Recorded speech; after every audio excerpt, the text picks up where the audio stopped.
Okay, very good afternoon to all. Have a wonderful rainy noon. Okay, again बारिश का मजा और physics का नशा.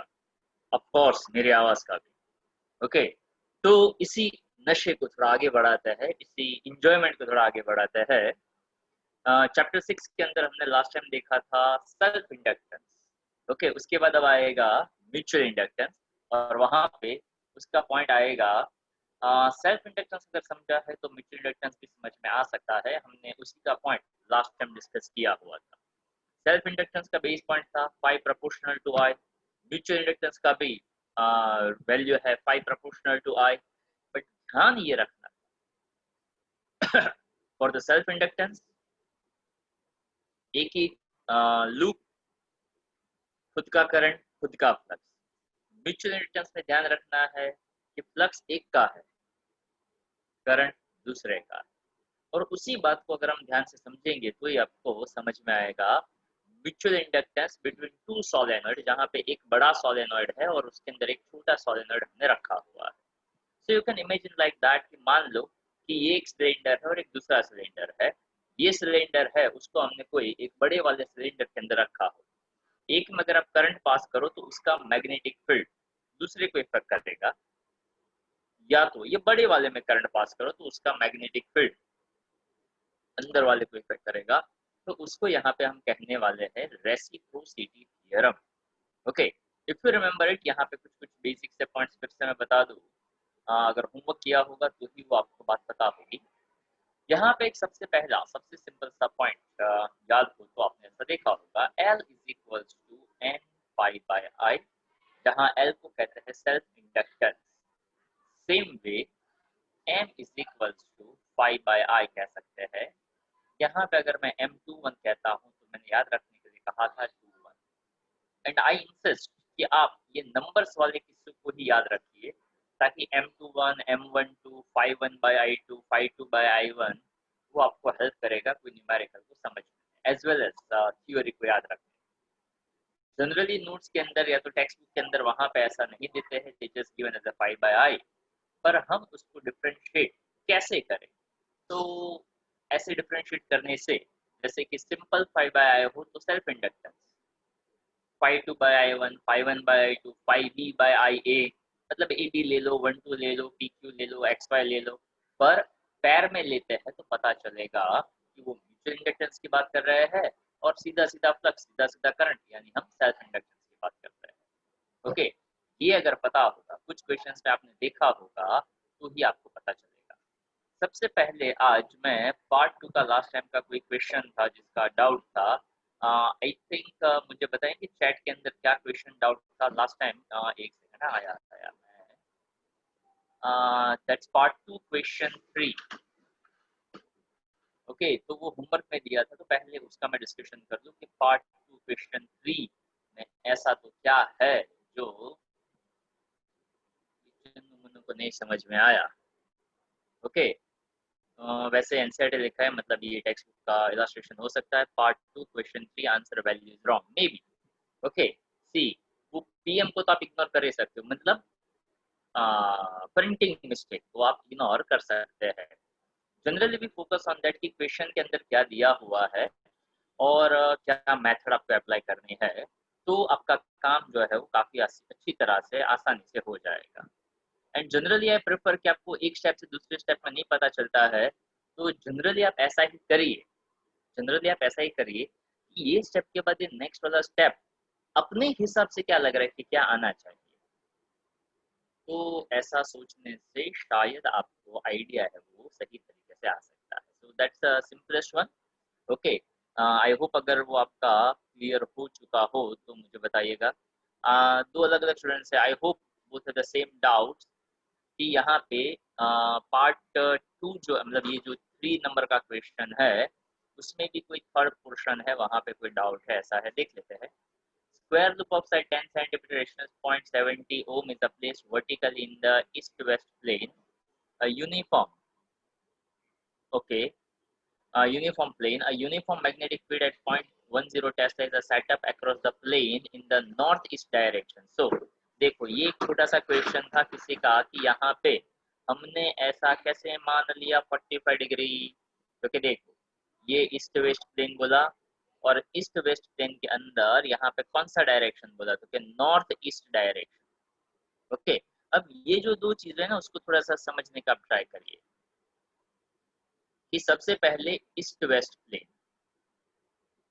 यूनिफॉर्म मैग्नेटिक फील्ड, ये जो है वो ईस्ट वेस्ट प्लेन यानी कौन से प्लेन की बात करते हैं? तो हम इसके हिसाब से अगर देखें एन ई डब्ल्यू एस, ऐसा हम ले लें ईस्ट वेस्ट प्लेन, तो ऐसा प्लेन जिसके अंदर ईस्ट वेस्ट डायरेक्शन आती है। नंबर एक, uniform magnetic field of point 10 tesla is set up across the plane in the north east direction. तो नॉर्थ ईस्ट डायरेक्शन यानी ये ऐसा समझेंगे आप। अब इसको कैसे इमेजिन करेंगे? तो ये मेरा हाथ समझिए, ये आ गया वेस्ट और ईस्ट, यानी ये ईस्ट और वेस्ट का डायरेक्शन, यानी ये मेरा हाथ जो है ना वो ईस्ट वेस्ट प्लेन में है, मैं ऐसा कहूँगा, मतलब मेरा ये जो पाम है वो ईस्ट वेस्ट प्लेन में है। अब मैग्नेटिक फील्ड मुझे कहाँ लेना है? नॉर्थ ईस्ट डायरेक्शन में, यानी ये ऐसा समझिए। तो ये मेरी ईस्ट डायरेक्शन हो गई, ये मेरा नॉर्थ हो गया।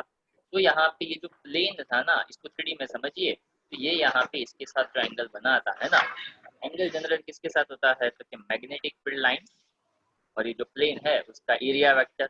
अब आप कहोगे चलो ठीक है ये मैग्नेटिक फील्ड ऐसा मैं समझू, तो एरिया वेक्टर कहाँ लगेगा? तो उसके ऊपर परपेंडिकुलर डायरेक्शन में, तो ये परपेंडिकुलर डायरेक्शन समझिए जो एरिया वेक्टर, और ये समझिए मैग्नेटिक फील्ड लाइंस की डायरेक्शन। अगर आप ब्लू पेन लेकर समझना चाहो, मेरे पास नहीं है, पर अगर आप ब्लू पेन से समझना चाहो तो समझ में आ जाएगा कि ये प्लेन उसका एरिया वेक्टर परपेंडिकुलर, पहला पॉइंट यानी परपेंडिकुलर है एरिया वेक्टर ऊपर की डायरेक्शन में, इतना पता चला।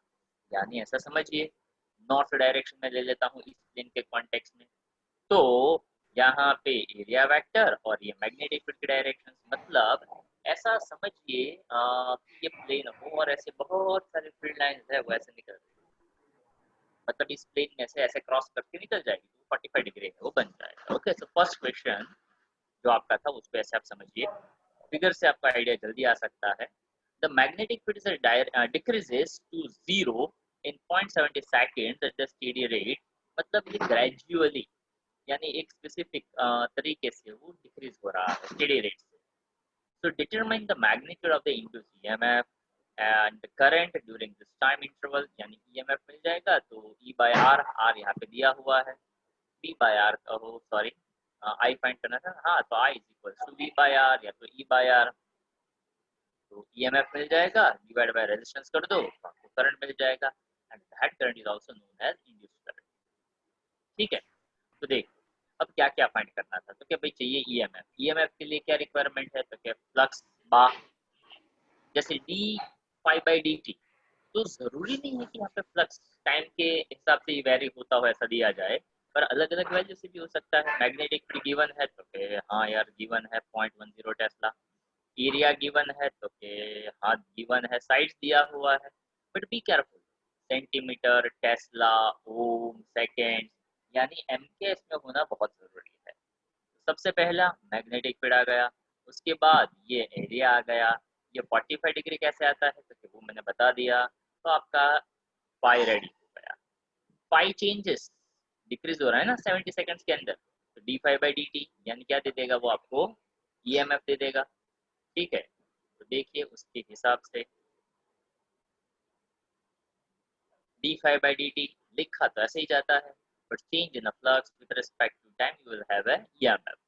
ईएमएफ मिल गया, ई बाय आर करो। अच्छा एक और बात, हाँ भाई देखो इस नोट्स के अंदर ये कितना भी ट्राई करे कुछ ना कुछ ये पॉइंट्स रह जाते हैं, so this is A PM.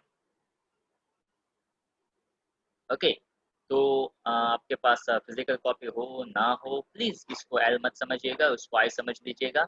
Okay, and don't say that वो कैसे वो ए बनता है या वो बनता है, मतलब क्या कह रहा था, एल या आई, कुछ कुछ जगह पे F is equal to D I L भी आएगा, you have to be just clear with that. Okay, capital R in the notes 0.7 ohm given, textbook 0.5 given. That's okay. ऐसा मत सोचिए। देखिए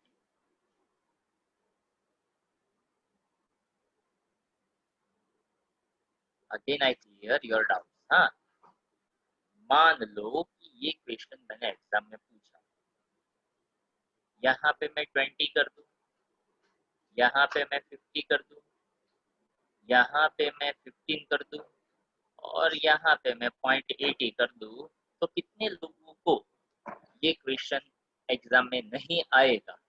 ऐसा कोई हो तो प्लीज रेज योर हैंड कि हाँ यार मुझे नहीं आएगा। ऐसा कोई है? अगर है तो उसका मतलब ये है कि उसको ये वीडियो फिर से देखना चाहिए, उसको समझना चाहिए। देख, 10 का 20 करूँ तो कहाँ चेंज करेगा? 0.1010 के बजाय 0.2020। ओके, 0.50 की जगह पे तो जब डिवाइड करते हैं ना तो 0.70 की जगह पे 0.50 कर दो। ओके, टेस्ला 0.10 यहाँ पे लिखा है, उसकी जगह पे 0.15 ऐसा कुछ कर दो, तो ऐसा कुछ कर दो। टाइम 0.70 की बजाय 0.80 कर दो। तो बेसिक फंडा कैसा रहा? सेम। ओके, यहाँ पे कुछ क्वेश्चन डेफिनेटली ऐसे होंगे जहाँ पे एनसीईआरटी लिखा होगा, तो जरूरी नहीं है कि मैं हर एक डेटा एज इट इज रखूं। क्यों? क्योंकि टेक्स्ट बुक में तो जो दिया ही है, अगर मान लो आपके स्कूल एग्जाम में या तो बोर्ड एग्जाम में ऐसा वो चाहते हैं कि चलो हम थोड़ा सा वैल्यू चेंज करें, ओके, तो बेसिक पॉइंट समझिए। रेजिस्टेंस दिया, मैग्नेटिक फील्ड दिया, टाइम दिया और क्या दिया, सिचुएशन बताया कि एंगल कैसे आता है। तो क्या यहाँ पे बी इंटू एरिया करने से ऐसा कोई आंसर मिल रहा है? हाँ, कैलकुलेट किया तो क्या? हाँ, तो गोवा है, बरोबर है। हाँ, इसमें अगर कोई गड़बड़ है कि यार कैसे 1/√2 करने से 0.7 आता है, वो नहीं आता, वो कुछ और आता है, तो बात अलग है, तो उसको यहाँ पे करेक्ट कर दो। अदरवाइज 1/√2 0.7 होता है, जस्ट कीप इट दैट, उसको एज इट इज रखिए। यहाँ पे 0.7 सेकंड है, इसको डिवाइड करने से ऐसा आंसर आता है, तो हाँ आता है, then also keep it that. अगर यहाँ पे EMF 1 मिलीवॉट डिवाइड बाई 0.7 करेंगे तो 104 आएगा, तो okay, also keep it that. यहाँ पे मैं 0.5 कर दूं तो आपके आंसर में क्या चेंज आएगा? It is something like that कि यहाँ पे देखो एक और चीज है जो बहुत बहुत बहुत सिंपल सी है, जो यहाँ पे आपको समझनी चाहिए, और वो क्या? तो क्या देखो, यहाँ पे मिली वोल्ट है, तो क्या ये मिली एम्पियर है, तो क्या मतलब यहाँ पे वो 10 का तो कोई उसने चेंज नहीं किया, 10 की पावर का, तो 104 आंसर आया। It is 1 divide by 0.7, 1 divide by 0.7 104 हो सकता है?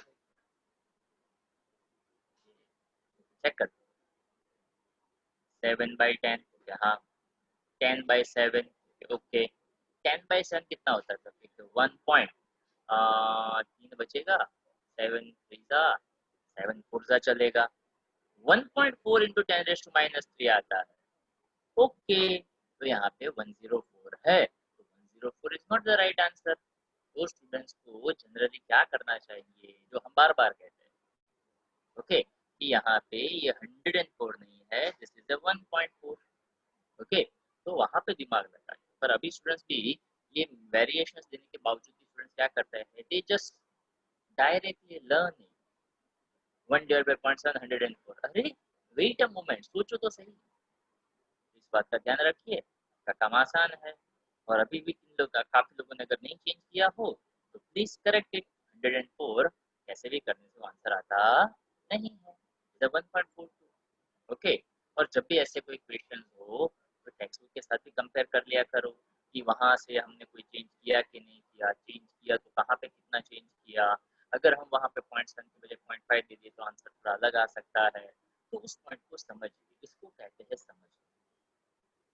Okay, and it is obvious कि फिजिक्स में आपको दूसरे सब्जेक्ट की कंपैरिजन में एफर्ट्स ज़्यादा डालने हैं। अगर आप मानो या न मानो, यहाँ पे एफर्ट ज़्यादा डालना ज़रूरी है। ओके, फिर भी आपका काम काफ़ी आसान हमने कर दिया हुआ है, आपके पास नोट्स है, ऑफ कोर्स उसमें थोड़ी प्रिंटिंग मिस्टेक है, पर वो नहीं देंगे तो मज़ा भी तो नहीं आएगा। Okay, I am not saying that जानबूझकर करता हूँ, पर वो तो हो ही जाती है। ओके, इसलिए उसको मिस्टेक कहते हैं। बट आप थोड़ा ध्यान रखिए तो पता चलेगा। यहाँ पे एल नहीं आएगा, आई आएगा, यहाँ पे 1.4 मिली एम्पियर ऐसा हो जाएगा। ओके, और ऐसा हो तो anyone can take that responsibility. वैसे लास्ट ईयर भी काफी सारे स्टूडेंट्स ने रिस्पॉन्सिबिलिटी लिया था, पर बाद में वो मेंटेन नहीं किया था।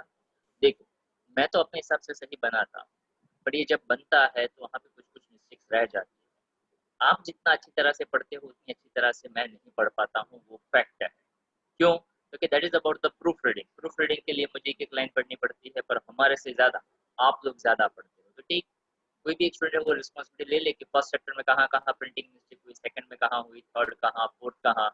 तो एक बार आप टाइम लेकर हमें बता दो कि सर देखो मैंने यहाँ पे मिस्टेक्स निकाली है, तो जो हमारा जो मेन कॉपी होता है उसमें करेक्ट कर दो, तो एटलीस्ट हम दूसरों को हेल्प कर सके नेक्स्ट ईयर के लिए ही सही। ओके, चलो, तो वहां तक का आपका आइडिया क्लियर हो चुका होगा। And then after, how to find the theta if any other directions are given, like instead of north is something else is given। तो देखो, अगर कोई ऐसा सोचता है कि कुछ और दिया होता तो हमें थीटा कैसे मिलता है, तो सबसे पहली बात कि क्वेश्चन यही आएगा। क्वेश्चन यही आएगा तो नॉर्थ ईस्ट ही होगा, ईस्ट वेस्ट में ही प्लेन होगा, ईस्ट वेस्ट में ही प्लेन होगा तो नॉर्थ ईस्ट देगी तो ही एंगल 45 होगा। दूसरा, क्या एंगल लेने से एंगल 45 होगा, क्योंकि यहाँ से फिर से चेक करो। क्यों? क्योंकि वो भी तो चाहते हैं ना कि आप क्वेश्चन सॉल्व कर पाओ। कैसा है कि बस हमने तो क्वेश्चन दे दिया, बस आप ढूंढते रहो। ओके, तो it is something like that my dear friends, कि जब भी कोई पेपर बनाया जाता है, पेपर टीचर खुद के लिए बनाता है कि स्टूडेंट्स के लिए? स्टूडेंट्स के लिए। पेपर ऐसा होना चाहिए कि जिसमें स्टूडेंट्स लिख पाए कि बस ऐसे बैठे रहे, हाय हाय कुछ नहीं आता, हाय हाय कुछ नहीं आता। ऑफ कोर्स वो लिखे उसके, मैं जेन्युइन वे की बात कर रहा हूँ। Okay, frustrated school teacher type की मैं बात नहीं कर रहा हूँ। वैसे हर कोई ऐसा नहीं होता है। ओके, कुछ कुछ स्कूल्स में ऐसा होता है, तो उसमें कोई कुछ नहीं कर सकते, क्योंकि रिलैक्स, टेंशन नहीं लेने का। अब वहां पे भी क्या होता है, तो कि वो tit for tat, Newton third law शायद फॉलो करता है। आप अच्छे नहीं तो पेपर भी अच्छा नहीं, तो वो सभी टाइम पास बात है, उसके बारे में नहीं सोचने का। क्या सोचने का? क्योंकि पेपर हमारे लिए बना है, हम लिख सके उसके लिए बना है।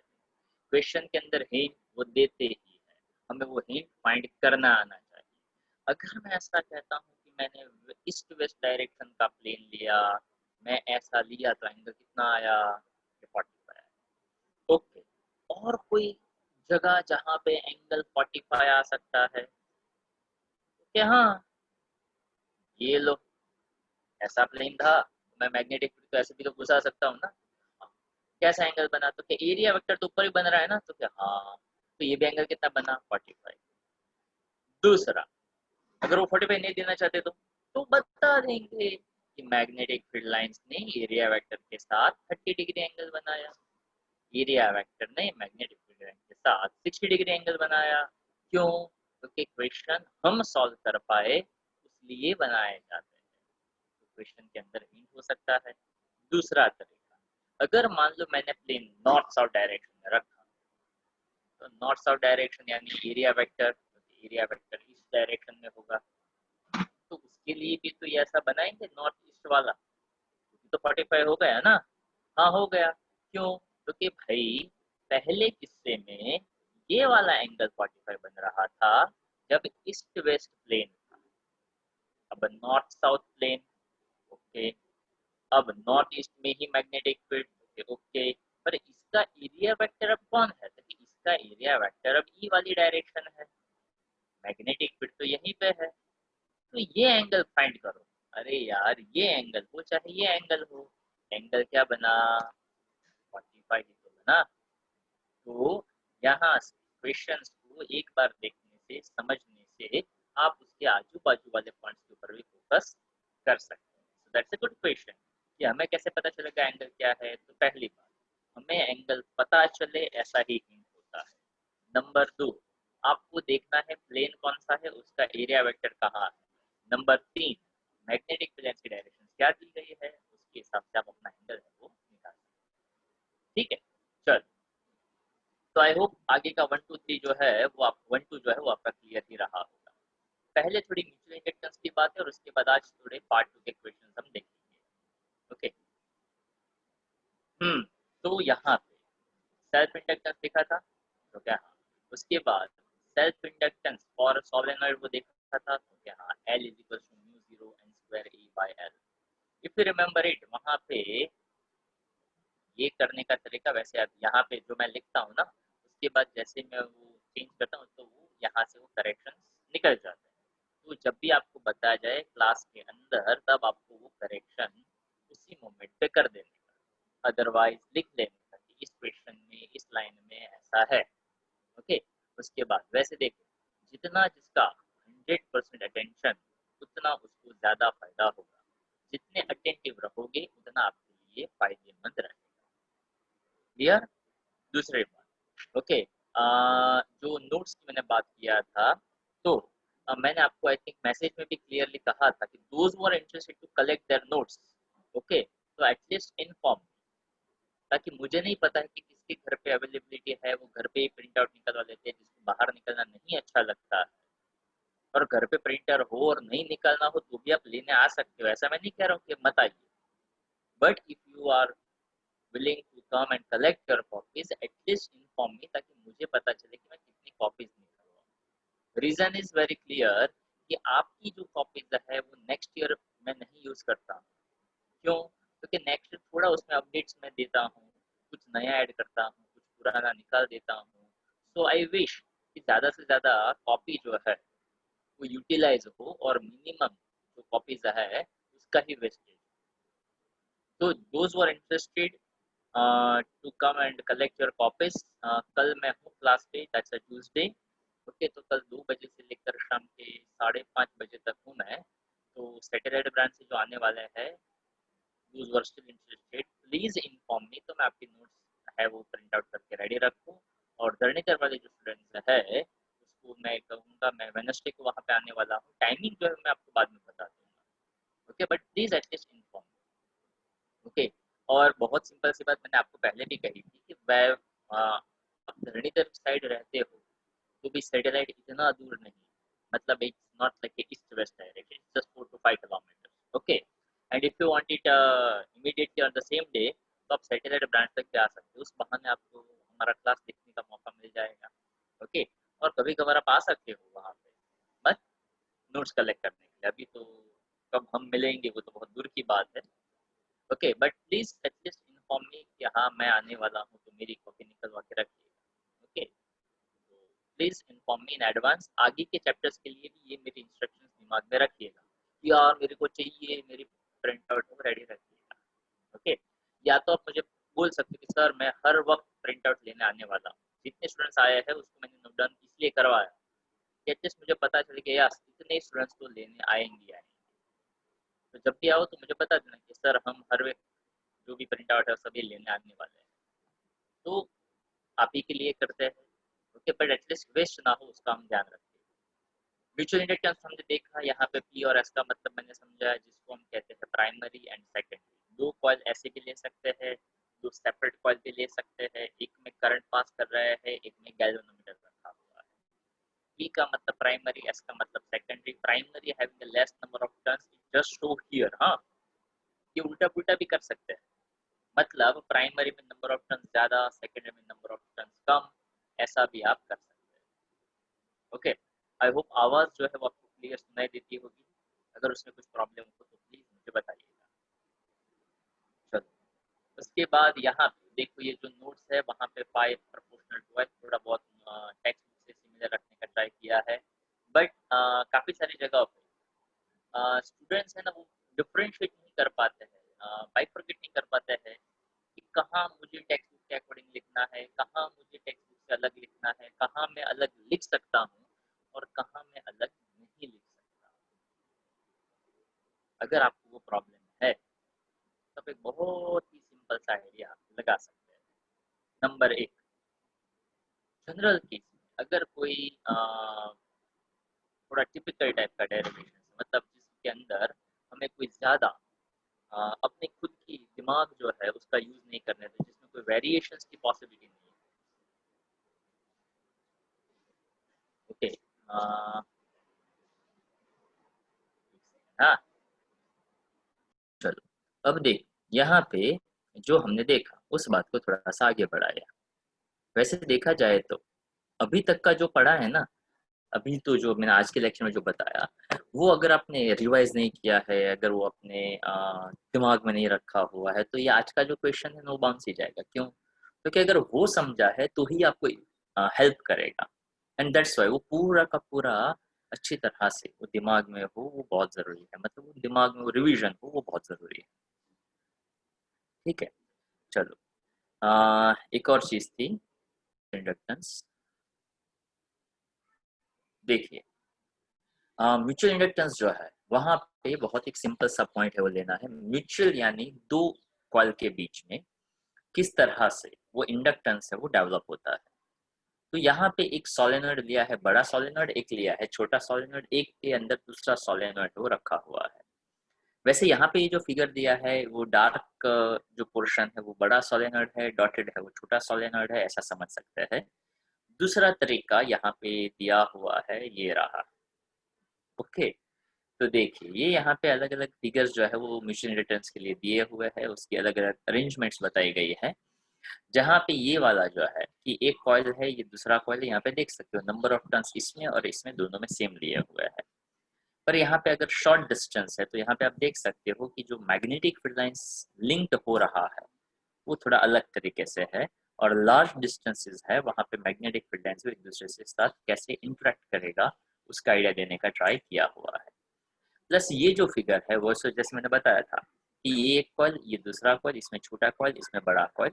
यहाँ पे आप देख सकते हो कि यहाँ पे लोड रखा हुआ है, यहाँ पे ये जो है वो बैटरी दिखाता है, और ये जो सिंबल है एस जैसा उसको कहते हैं अल्टरनेटिंग करंट।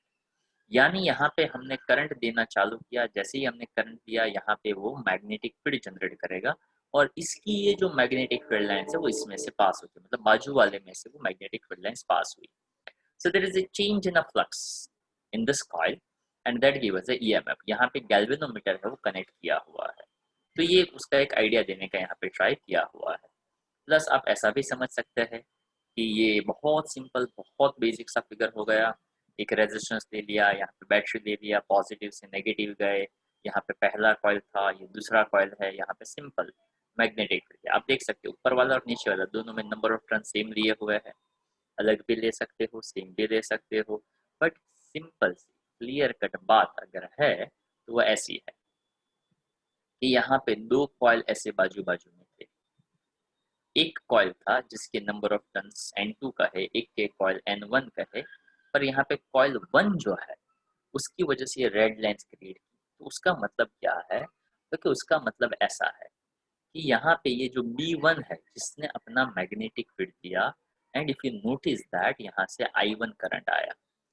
तो ये चीज आपके लिए समझनी ज्यादा इंपॉर्टेंट है कि यहाँ पे फर्स्ट कॉइल है जिसमें से करंट पास हुआ, उसने अपनी मैग्नेटिक फील्ड लाइंस दी, इसके नंबर ऑफ टर्न्स N1 थे, उसका मैग्नेटिक फील्ड सेकेंड कॉइल के साथ लिंक्ड हुआ, और सेकेंड कॉइल में अब EMF जो है वो जनरेट होगा। ओके, तो ये जो वाला फिगर है, ये जो थोड़ा अलग कॉम्प्लिकेटेड जैसा फिगर दिख रहा है ना, ये कॉम्प्लिकेटेड जैसा फिगर है, वैसे आप यहाँ पे थोड़ा नोटिस करोगे ना तो ये एस जो है ना वो ब्लू में लिखा है, ये डार्क ब्लैक में लिखा है, ये परफेक्टली टेक्स्ट बुक का फिगर है। अब आप देखो अभी तक जितने फिगर देखा है ना उसमें एकदम क्लियर कट था, बहुत मजेदार लग रहा था, अच्छा अच्छा दिख रहा था। जैसे ये टेक्स्ट बुक वाला फिगर देखा है ना, कंफ्यूजन स्टार्ट। ओके, पर टेक्स्ट बुक को ऐसे देखने में ज्यादा मजा आता है। ओके, देते ही ऐसा है तो उसमें कोई कुछ नहीं कर सकता। ओके, तो देखो अगर हम उसको समझने का ट्राई करें, वैसे मैंने ऐसा एक छोटा सा पॉइंट आपको लास्ट टाइम भी समझाया था, सेल्फ इंडक्टेंस को लेकर हमने समझा था, और सोलेनॉइड का सेल्फ इंडक्टेंस का formula mu zero N square A by L ऐसा कहा था। अब जो फॉर्मूला हम बनाएंगे उसमें थोड़ा बहुत इसी के जैसा होगा, पर ध्यान रखिएगा तो ज्यादा पता चलेगा। वैसे जब हम यहाँ पे सेल्फ इंडक्टेंस म्यूचुअल इंडक्टेंस की बात करते हैं तो यहाँ पे एक क्वांटिटी हम इसको इंट्रोड्यूस करेंगे, जैसे आई थिंक मैंने लास्ट टाइम भी कहा था, जो रेजिस्ट करेगा उसको हम रेजिस्टर कहते हैं, उसका सिंबल वो जिगजैग वाला था। उसी तरह से यहाँ पे एक आता है जिसको हम कहते हैं इंडक्टर। ओके, इंडक्टर कैसा होता है, क्योंकि inductor is nothing just like a coil. Okay, nothing but just simple like a coil. तो ये यहाँ पे आप एक कॉइल जैसा ले लो, जिस एंड से करंट एंटर होता हो, जिस एंड से करंट बाहर आता हो, तो जहां से एंटर होता है उसको पॉजिटिव एंड कहो, जहां से करंट बाहर निकलता हो उसको नेगेटिव एंड कहो। तो ये हो गया आपका inductor. Now as I am just talking about mutual inductance, तो म्यूचुअल इंडक्टेंस आई थिंक हमने समझा। म्यूचुअल इंड्यूस्ड ईएमएफ, तो म्यूचुअल इंड्यूस्ड ईएमएफ वो भी आई थिंक मैंने आपको लास्ट टाइम उसका आइडिया दिया था सेम टू सेम लेना है। ओके, तो आज मुझे जो बताना है उसको हम ऐसा कहते हैं। ओके, हाँ, वैसे यहाँ पे आप ऐसा कह सकते हैं, जो ये क्वेश्चन है उसी की मैं बात कर दूँ तो आपको क्लैरिटी रहेगा। यस, देखिए, तो मुझे जो भी बताना है वो ये बताना है, derive an expressions for the mutual inductance of a two long coaxial solenoids। तो यहाँ पे कंडीशंस ऐसी है कि दो सॉलिनॉइड लेने हैं, एक के अंदर दूसरा है। सो कोएक्सियल वर्ड इंडिकेट करता है कि एक के अंदर दूसरा कॉइल रखो। पर अगर कोएक्सियल ना हो और दो कॉइल बाजू बाजू में हो, ऐसे हो, या दो कॉइल ऐसे ऊपर नीचे हो, हर एक जगह पे म्यूचुअल इंडक्टेंस वो सेम तरीके से ही काम करेगा। ओके, तो कोएक्सियल रखा है तो ऐसा फिगर है, तो अभी जैसे बताया था वो टेक्स्ट बुक वाला फिगर, तो दे मेंशन दैट कि here we are dealing with the coaxial solenoids. But coaxial solenoid के लेने की कोई ज्यादा कोई स्पेसिफिक जरूरत नहीं है when we want to understand this specific point, as well as state the factors on which the mutual inductance depends। तो फॉर्मूला मिलेगा, फॉर्मूला से पता चल जाएगा कि किसके ऊपर वो डिपेंड करता है। ओके, वैसे ये जो यहाँ पे दिया हुआ है पूरा का पूरा आइडिया, वो आपके दिमाग में हो उसकी बहुत ज़रूरत है। पूरा पहले मैं अपने हिसाब से समझा दूंगा और उसके बाद आपको यहाँ पे लेकर आऊंगा। ओके, यहाँ पे ये जो वर्ड है वहाँ पे अंडरलाइन कर दीजिएगा, that is called the reciprocity theorem. It is something like the reciprocal करना, और ये शायद मैंने आपको लास्ट टाइम समझाया था, फिर से आज रेसिप्रोसिटी थ्योरम के थ्रू मैं आपको समझा दूंगा। तो मैं यहाँ पे जनरली इस फिनोमेना को सिर्फ रेसिप्रोसिटी थ्योरम से इंट्रोड्यूस करता हूँ। तो रेसिप्रोसिटी थ्योरम भी कहा जाता है, जहाँ पे दो कॉइल, दो सोलेनॉइड्स एक दूसरे के बाजू बाजू में हम रखते हैं, या तो कोएक्सियल भी रखते हैं, but one in the same thing होने वाला है।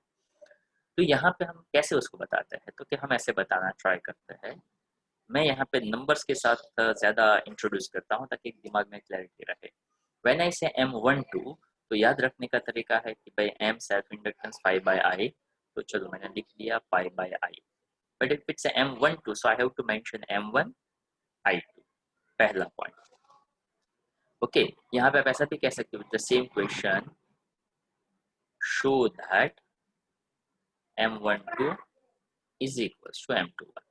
तो ऐसा शो करना, उसी को रेसिप्रोसिटी कहते हैं। Same way find out the mutual inductance for the coaxial solenoids, one in the same, यहाँ सब कुछ सेम टू सेम है। अगर मैं यहाँ पे phi1/2 कहता हूँ, तो नेक्स्ट पॉइंट मेरा ऐसा जाता है, magnetic flux linked with coil 1, ताकि phi1 बोला ना। ओके, तो phi1, ओके, फाई का फॉर्मूला क्या है, तो फाई का फॉर्मूला है बैन, BAN। तो फ्लक्स वन में से पास होता है, तो मैग्नेटिक फ्लक्स अगर वन में से पास होता है तो किसका फ्लक्स होगा वो, तो कि भाई फर्स्ट कॉइल में से पास हो रहा है। ओके, फर्स्ट कॉइल में से पास हो रहा है, पर करंट किसका है, 2 का है, तो जिसका करंट होगा मैग्नेटिक फील्ड भी तो उसी का होगा। जिसका फ्लक्स है, नंबर ऑफ टर्न्स उसी के काउंट होंगे, ताकि फ्लक्स मतलब number of field lines passing through unit cross section area. Flux किसका लेना है, तो कि फ्लक्स 1 का लेना है, तो 1 मुझसे पास होने वाली फील्ड लाइंस, तो किसकी फील्ड लाइंस पास होगी, तो कि 2 की फील्ड लाइंस पास होगी। ये जो प्रोसेस मैं आपको बताता हूँ वो याद करने से, या तो वो याद रखने से आपको ये इजीली याद रहता है। बाकी वहां पे जैसे यहाँ पे मैंने कैपिटल एन इंट्रोड्यूस किया, वहां थ्योरी में okay as per the textbook वहां पे स्मॉल एन इंट्रोड्यूस किया है, तो वो भी मैंने आपको क्लियर कट लास्ट टाइम भी बताया था कि कैपिटल एन बाय एल को स्मॉल एन कहो, तो स्मॉल एन मतलब होता है number of turns per unit length. उसी में से अगर मैं कैपिटल एन निकालू तो मैं ऐसा कह सकता हूँ कि small N into small N. अब घुमा फिरा कर बात जो है वो तो एक ही बनती है, ऐसा लिखो या वैसा लिखो, बट ऐसा समझने से एक अच्छी अंडरस्टैंडिंग है वो डेवलप हो सकती है, ऐसा मुझे लगता है। तो यहाँ पे phi1 ले लिया, B2AN1, तो ये हमारा सेकंड पॉइंट बना। अब थर्ड पॉइंट क्या बनता है, तो क्या मैग्नेटिक फील्ड किसका है, तो के 2 का है, तो उसको कैसे लिखा जाएगा, magnetic field due to solenoid 2। तो यहाँ से दो इन्फॉर्मेशन मिली, एक तो मैग्नेटिक फील्ड है, किसका है, सोलेनोइड का है। कौन से सोलेनोइड का, तो क्या नंबर 2 का। तो magnetic field due to solenoid का फॉर्मूला तो क्या म्यू 0 ni, हाँ बरोबर। पर किसका, तो क्या 2 का। तो जब हम B2 कहते हैं तो म्यू 0 में तो ऐसा नहीं होता, पर n में तो होता है ना, तो क्या हाँ होता है। I में होता है तो क्या हाँ उसमें भी होता है। तो B2 म्यू 0 n2 I2 तो क्या बरोबर। तो number of turns per unit length, तो म्यू 0 n2 I2, और यूनिट लेंथ में ऐसा कुछ तो कि नहीं, उसमें तो ऐसा नहीं होता, वो तो L तो लेंथ ही होता है। Okay, mu 0 n2 I2 L बना, तो क्या हाँ ये बना नंबर 3।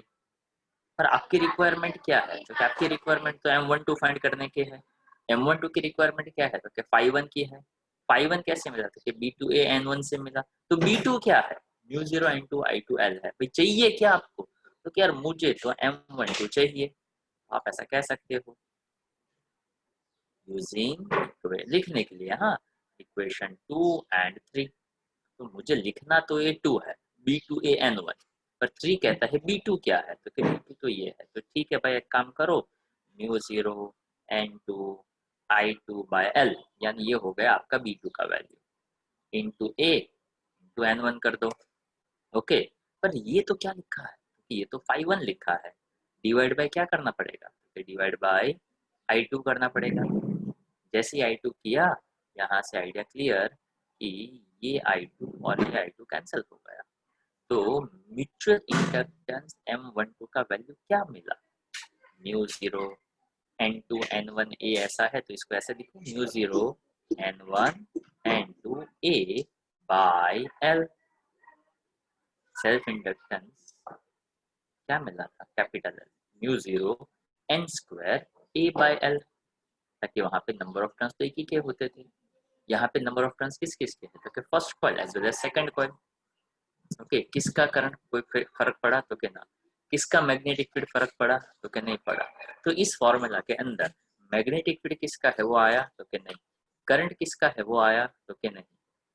तो यहाँ पे ये मतलब हुआ कि this is depends on number of turns of both the coils as well as area of the common portion as well as common length। अगर एक बड़ा कॉइल है, उसका एरिया बड़ा है, एक का एरिया छोटा है, तो कौन सा एरिया लेने का, तो that is called as a common area दोनों का। अब कॉमन एरिया कितना होगा, तो कि एक बड़े वाले के अंदर छोटा है, तो छोटे वाले के अंदर बड़ा है कि बड़े के अंदर छोटा है, तो यार बड़े के अंदर छोटा है, तो बड़े का पोर्शन जो है उसके अंदर छोटा पूरा आ गया, तो क्या, तो दोनों का कॉमन एरिया मतलब किसका, तो क्या छोटे वाले का एरिया। तो जब न्यूमेरिकल्स करेंगे तो पता ही देंगे, पता ही चल जाएगा, ऑब्वियस हो जाएगा वो। ओके, लेंथ किसका, तो क्या अगेन कॉमन लेंथ, तो क्या बड़ा इतना है छोटा इतना है, तो कॉमन लेंथ कितना, तो क्या ये वाला, बड़े के अंदर ही तो छोटा आया ना।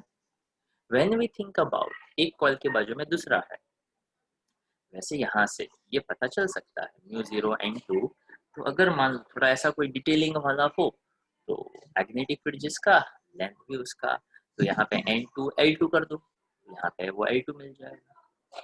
ओके, तो mu 0 n1 n2 A by L, but when we are dealing with the reciprocity theorem, तो common area and common length ऐसा रहेगा। तो ये M12 का वैल्यू मिला, जिसको मैं इक्वेशन नंबर 4 कह देता हूँ। अब यहाँ पे इसी बात को थोड़ा सा मैं और आगे बढ़ाता हूँ, एंड आई इंसिस्ट कि आप ये रेसिप्रोसिटी थ्योरम है उसको आप बाद में वीडियो से देखकर जरूर लिखिएगा।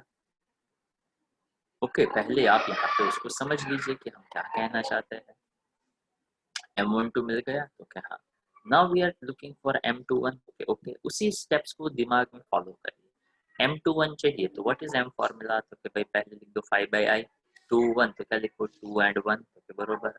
Now what is next requirement, 5 2, इसको कह दिया इक्वेशन नंबर 5। 5 2 चाहिए, तो क्या ओके यार BAN कर दो, तो क्या हाँ। तो यहाँ पे ऐसा देखना था कि फ्लक्स सेकंड के साथ लिंक होता है, तो मैग्नेटिक फील्ड किसका होगा, 1 का होगा, जिसका फ्लक्स नंबर ऑफ टर्न्स भी उसी का। तो व्हाट इज नेक्स्ट रिक्वायरमेंट, तो नेक्स्ट रिक्वायरमेंट है B1। तो व्हाट इज B1 फॉर्मूला, तो B इज इक्वल टू होता है म्यू 0 NI, तो बरोबर N1 I1, बट मैं ऐसा कह सकता हूँ number of turns per unit length, तो क्या कह सकते हैं, बरोबर है। तो ये I1 आ गया। तो फाई 2 है B1 के साथ, और मैं यहाँ पे इसको इक्वेशन नंबर 6 कह दूँ। वैसे ज़्यादा से ज़्यादा नंबर ऑफ इक्वेशंस दे सकते हैं, हाँ वैसे ये आगे मैंने लिखा था, but when you are going to write in the exam, अगर आपने ऐसे लिख दिया ना, ये रूखा सूखा सा, ये रूखा सूखा इसलिए है कि मैं बोलते बोलते लिख रहा हूँ, पर सिर्फ मैंने सिंबल्स यूज किए। जब आप एग्जाम में लिखते हैं तो इसको रूखा सूखा नहीं लिखना है, आपको लिखना है now mutual inductance between 2 and 1 coil, now flux linked with the second coil phi 2 is equals to B1A and 2. Now for that flux, now we'll think about, or we'll take the magnetic field of first coil, first solenoid, B1 is equals to, तो वो जो मैंने अभी यहाँ पे थोड़ा बहुत लिखा था ना, और वही क्या लिखना है वो अंडरस्टैंडिंग से आता है, और वो नहीं आता हो इसलिए नोट्स होती है। तो नोट्स में से वो वर्ड्स आप निकालिए, यार मुझे यार B1 लिखना है, तो B1 के लिए मैं क्या अच्छे से वर्ड्स यूज करूँ, पहले सोलेनॉइड, छोटा सोलेनॉइड, बड़ा solenoid, inner solenoid, outer solenoid, क्या यूज करना है। ओके, तो उसको कहते हैं सही मायने में पढ़ना। ओके, अगर सब कुछ निवाला विवाला सब कुछ आपको रेडी करके दिया जाए और कहो यहाँ लो खा लो, ओके ऐसे नहीं होती है फिजिक्स की पढ़ाई। ओके, खुद बनाइए बाइट, खुद चबाइए, खुद थोड़ा डाइजेस्ट करिए, थोड़ा रेडी करके दिया जाता है। अगर सब कुछ रेडी होगा तो कभी आपका खुद का थिंकिंग है वो डेवलप ही नहीं होगा। ओके, सिर्फ टेक्स्ट बुक में से प्रिपरेशन करना बहुत ज़्यादा डिफिकल्ट होता था, इसलिए हमने सिर्फ नोट्स को डेवलप किया हुआ है। ओके, वैसे नोट्स हर एक की अपनी खुद की होनी चाहिए, विथ देयर ओन अंडरस्टैंडिंग वो होनी चाहिए। ओके, अगर मैं यहाँ पे ऐसा कहता हूँ M21, तो M21 के लिए आपकी रिक्वायरमेंट है फाई 2, फाई 2 है B1A N2, B1 क्या है क्योंकि ये है, तो चलो यहाँ से शुरू करो, म्यू 0 N1 I1 L, ये आया B1 इंटू एरिया और इंटू N2 कर दो, यानी ये आ गया फाई 2, डिवाइड बाई करना है I1।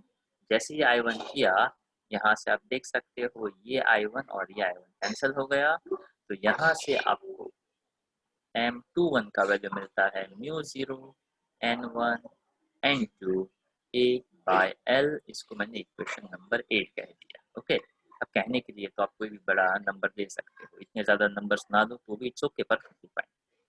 फिर से आप कह सकते हैं now from equation 4 and 8, equation 4 देखा, इक्वेशन 8 देखा, तो क्या हुआ,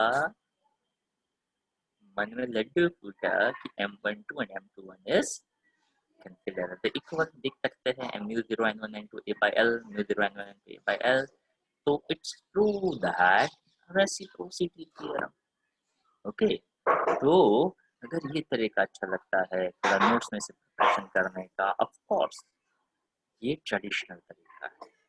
मैंने एरिया बोल दिया, यहाँ पे पाई आर स्क्वायर बोलने में मजा आता है, थोड़ा बड़ा बड़ा दिखता है तो स्टूडेंट्स थोड़े डरे डरे से रहते हैं, ये टेक्स्ट बुक का फंडा है। और अपना फंडा ऐसा है कि इसको थोड़ा छोटा छोटा दिखाओ तो बच्चे थोड़ा जल्दी जल्दी प्रिपेयर कर लेते हैं। Once their understanding is clear तो उसको करने में ज्यादा मजा आता है। देखो यहाँ पे वैसे लिखा है B1 mu 0 N1 I1 phi 2 B1A N2। Okay, तो यहाँ पे इसको इसके साथ कनेक्ट कर दिया, पर mu 0 N1 N2 A I1 bye L क्या बना, तो कि फाई 2 बना, तो कि फाई 2 बाय I1 करेंगे, तो फाई 2 बाय I1 करेंगे तो क्या हो जाएगा, I1 I1 I1 कैंसल, तो मिलेगा क्या, mu 0 N1 A by L मिलेगा, तो mu 0 N1 N2 A into L। ऐसा लिख सकते हैं, हाँ लिख सकते हैं, कैसे, क्योंकि number of turns per unit length की बजाय अगर मैं L से मल्टीप्लाई L से डिवाइड कर दूं, देखो काफी सारे स्टूडेंट्स बेचारे एकदम बहुत सिंपल होते हैं, स्टूडेंट्स ऑलवेज इनोसेंट, वैसे आप तो है ही, तो आपको पता ही होगा कि आप बहुत इनोसेंट होते हैं, ऐसा मैं मान लेता हूँ। ओके, इसको L से मल्टीप्लाई, इसको L से डिवाइड कर दिया, मतलब पहले डिवाइड किया था बाद में मल्टीप्लाई किया था, तो N1 upon L small N1, N2 by L small N2, ये L मल्टीप्लाई वाला, हाँ हाँ अब बरोबर बरोबर, area equal to pi R square, हाँ अब बरोबर। तो भाई काफी लोगों को ये होता कि यहाँ से ये कैसे पता ही नहीं चला, अरे थोड़ा सा हल्का सा कॉमन सेंस। ओके, तो वैसे ओके ये पुरानी बात है, इसलिए भूल जाते हो, आप इसको याद रखा करो। ओके, इसको कहते हैं CS, और CS का मतलब हमारे स्टूडेंट्स को तो पता ही है। Okay, that's called as a common sense. जितना कॉमन सेंस यूज करेंगे उतना आपके लिए अच्छा है। किसके ऊपर डिपेंड करेगा? फॉर्मूला देखा तो क्या? हाँ देखा। N1 N2 आया तो क्या? हाँ कैसा था? Direct. Okay, common cross sectional area, larger the common cross sectional area of the two solenoids, larger will be the mutual inductance. Okay, पर कॉमन लेना है, दोनों का जितना कॉमन आता है उतना। रिलेटिव सेपरेशन यानी एक के रिस्पेक्ट में दूसरा कौन कहाँ पे है। Larger the distance between the two solenoids, smaller will be the magnetic flux.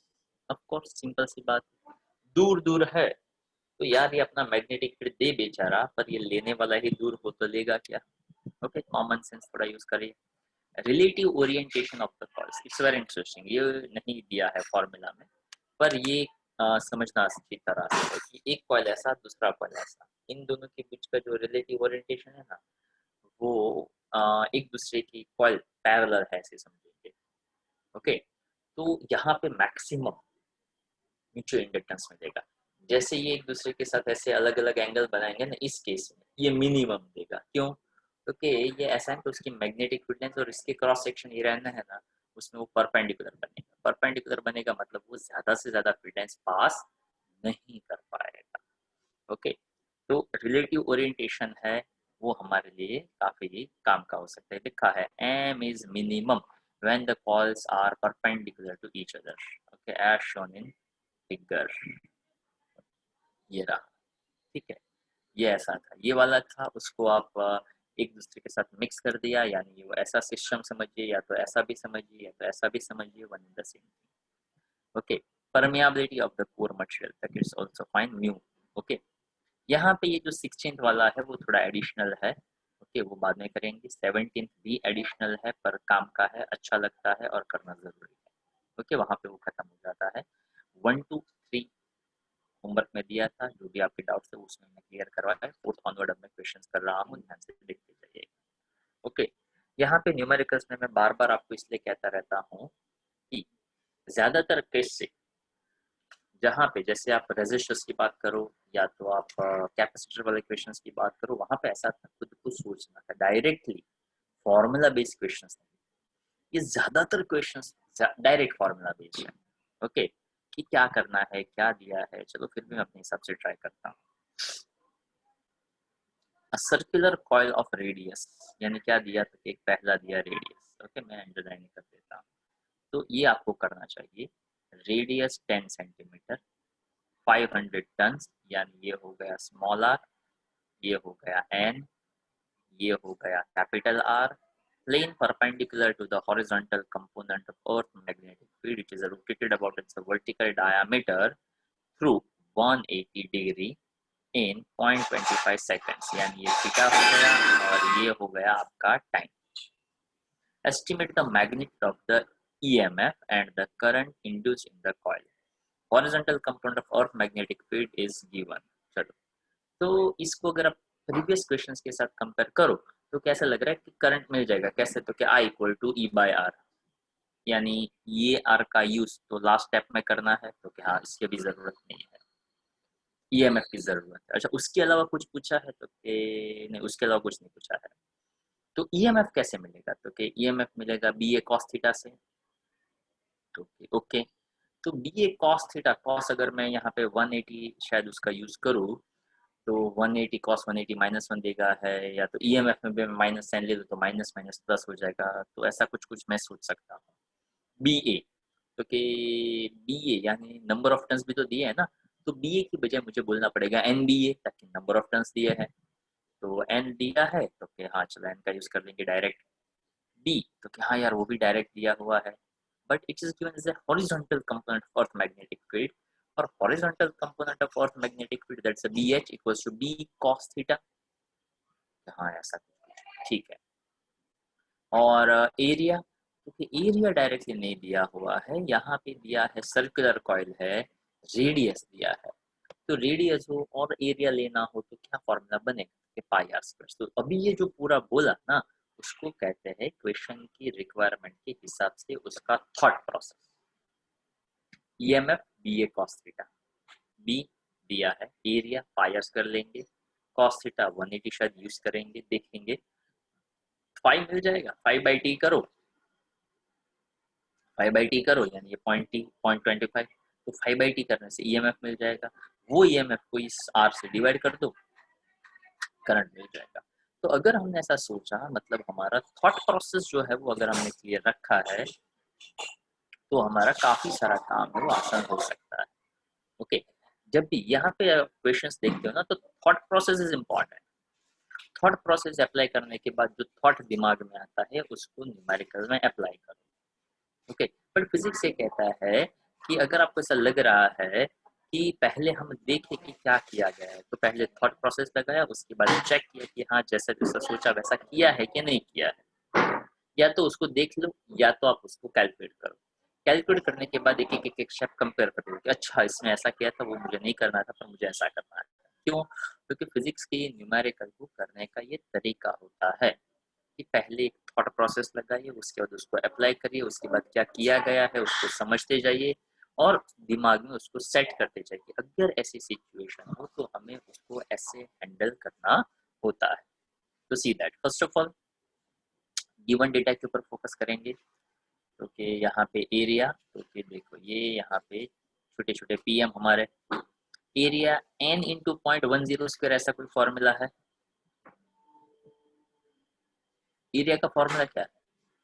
Pi R square है। रेडियस 10 सेंटीमीटर का 0.10 हो सकता है, तो क्या?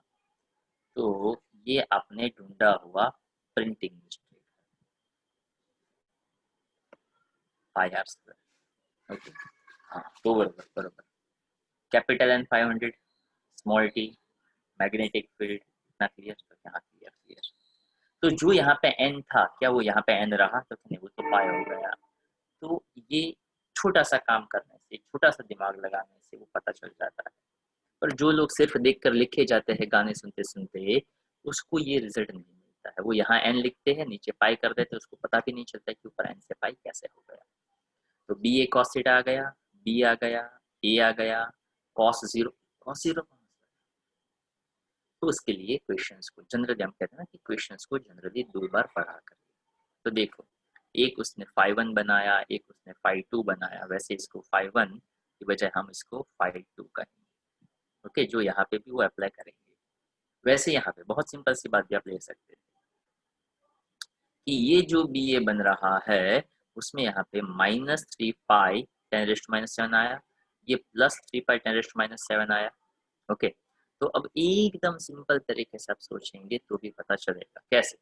ये कॉइल था, ये डायमेंशंस का, with plane perpendicular to the horizontal component of earth magnetic field and it's rotated about its vertical diameter। अब देखो उसके लिए कैसा समझने का, तो कैसा समझिए कि कॉइल था। ओके, ये रेक्टेंगुलर है पर आप इसको सर्कुलर समझिए।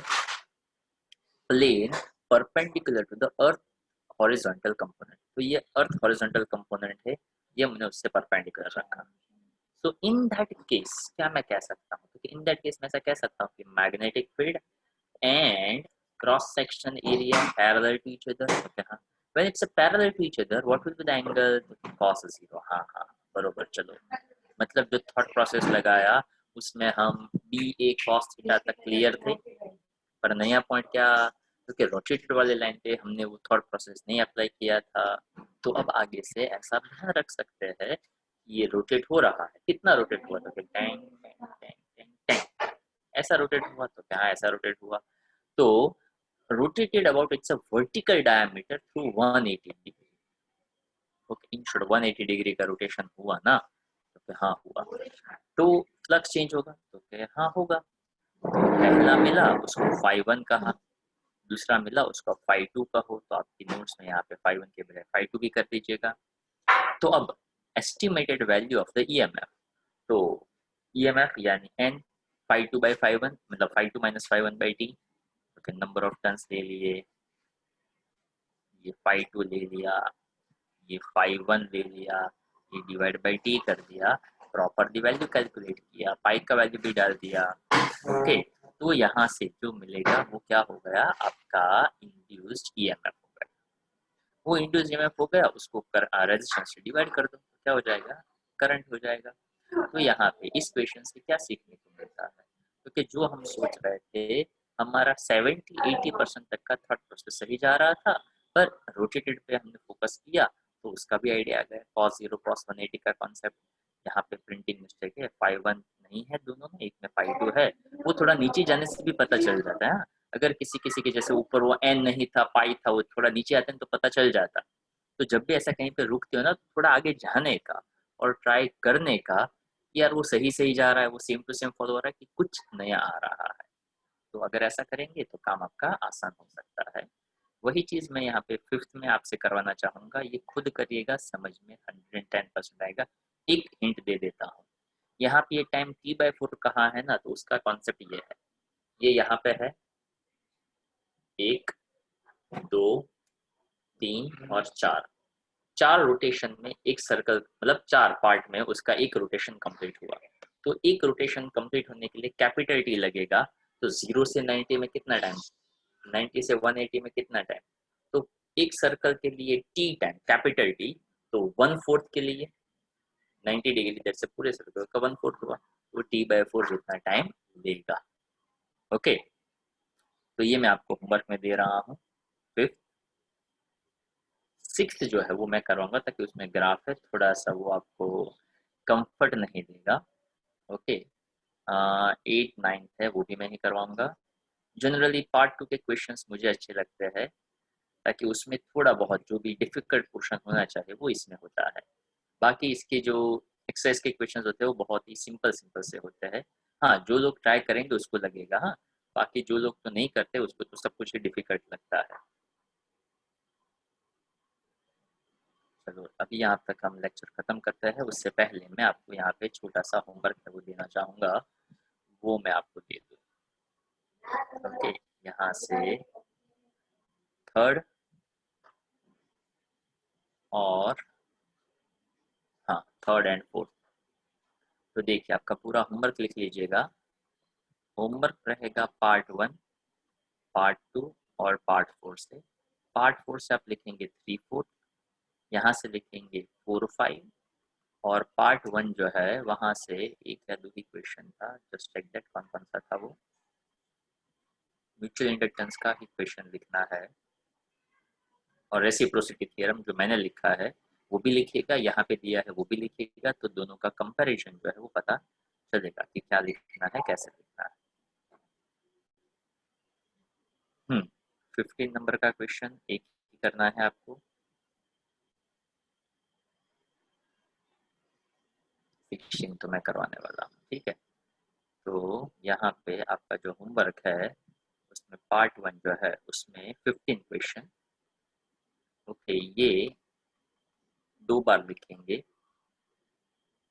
एक मेरा वाला और एक यहाँ पे दिया हुआ, ये 1 टाइम और ये भी आपको 1 टाइम करना है। आई होप इट्स क्लियर, यहाँ तक रखते हैं, ठीक है।